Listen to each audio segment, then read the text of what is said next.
It's about 6:30, Shabbat Shalom, Friday the 3rd. The Jessica Bundren sentencing phase of her trial has concluded. She's going to get life. She's not eligible for parole. She got life, $10,000 fine for beating a child to death and almost another one to death. The news said she was 40. She's actually 43.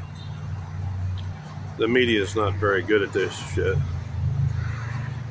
Please, my source is her defender, criminal defender. He will not tell me anything that's not in the public record. The news doesn't even mention. The description of the surviving twin sister was god-awful. The forensic nurse said that that child was so badly bruised, she had never, out of 400 cases that she's had to analyze, she had never seen a child that badly bruised for not eating fast enough and for wetting the bed. You know, there's some sick. Thou shalt not commit murder. All you Christians always say there's nothing you cannot be forgiven for. And I go, yeah, I'm sure Jesus is going to forgive Adolf Hitler. That's what I told my cousins at a family reunion. This is a horrific case, and for some reason the media did not mention that in the public record, the stepson, or I believe is what is actually, also participated in. Certainly she is. Go ahead. Sorry, I'm reading incoming texts. The stepson may not get prosecuted for hardly anything, and he was a full participant in the beatings. He's just as guilty as Jessica Bundren. And, you know, I'm going to make this point again. You Christians are hilarious. No, number one, right off the bat, thou shalt not commit murder. There are at least 18 absolutely unforgivable sins. And you people keep going, no, Jesus forgives everything. God is a forgiving God. But, you know, I hate to make an admission now, maybe later, but I don't think I'm going to make it into the book of life. And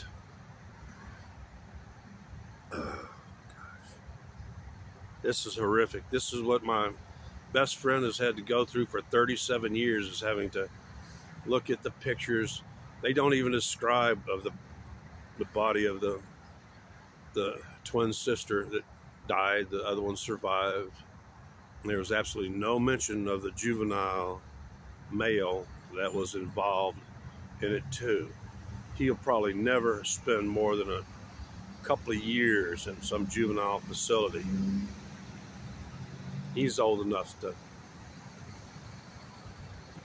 So there's your update on a case that the local TV station hadn't got much of it right. Didn't even get the age right. Didn't mention the stepson was, you know, subject to some prosecution too.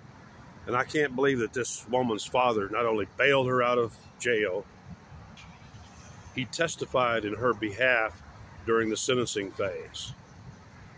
If my child had beaten, not sure if it's actually her biological daughter or stepdaughter to death, but beat two little girls, do you think that I would defend her after conviction with overwhelming evidence? That's why my best friend hated this case, was he didn't have a chance.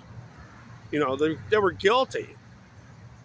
You know, it's amazing they didn't get capital, you know, punishment.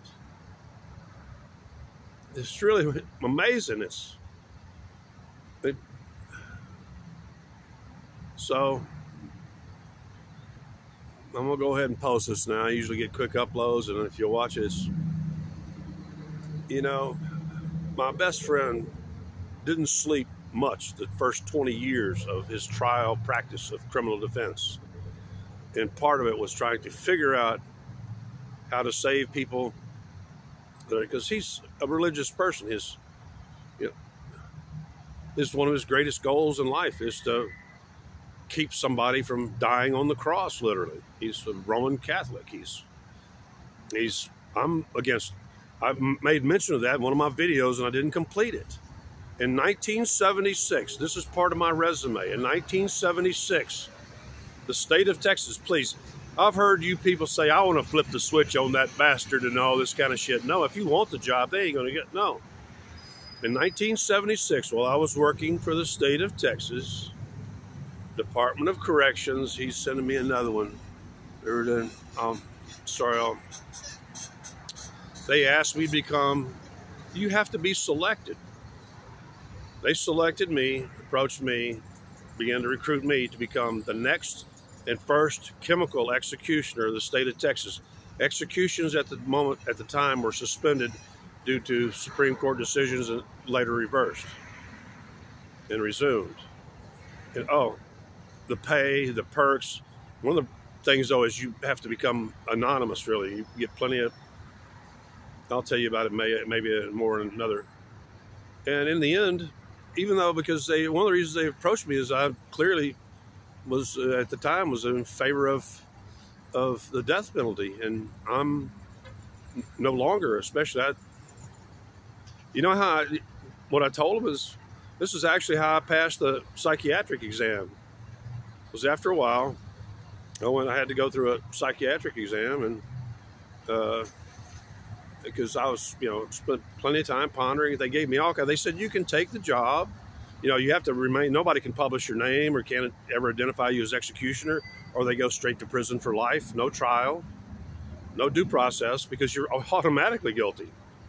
And, it's a judge order, and you get any kind of weapons and all kind of pay was better, higher than the governor of the state of Texas, and the benefits were, and about 6 weeks into it, they scheduled for me to see a shrink, and I went up, I sat down, because I was putting in 12, 14-hour days.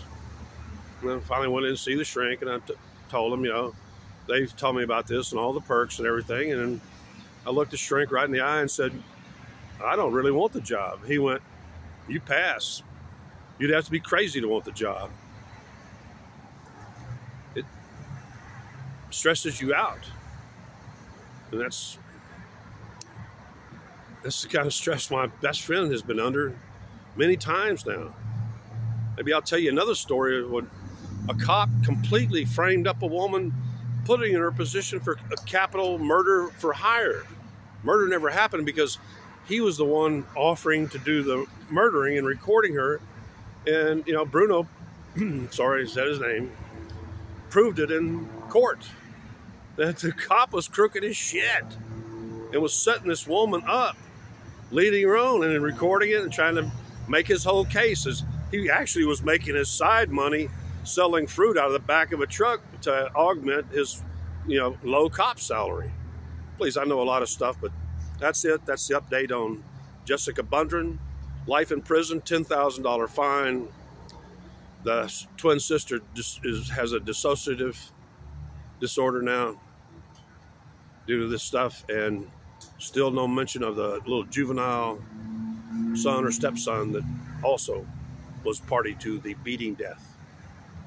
You break any, especially that law, you kill somebody in really it's cold blood and shit, you have no salvation. Jesus ain't going to save you. Thou shalt not murder. Manslaughter is forgivable. If you accidentally kill somebody in a conflict, God set up the cities of refuge for manslaughterers. I know the laws. Our laws are based on God's laws. This was murder. Wasn't manslaughter. Wasn't heat of passion, manslaughter. It was cold-blooded, repeated daily beatings over not eating your dinner, playing with and wetting the bed. Jessica Bundren, you're done. I hope you never breathe one more breath of free world air again, and You ain't got a chance. You can pray to Jesus. You can find Jesus in prison. He's not going to save you. It's against the laws of God. You broke one of the biggest one, number one, right after adding to or taking away from. But number one, you're done, Jessica Bundren. You're never going to get out. You'll be 72 before you get your first shot to try to convince the parole committee, who has access to all those pictures of those two girls. You ain't getting out. I really hope you're beating a child. Really? Endlessly, day in and day out for bedwetting and not eating your dinner quick enough? What a sick bitch.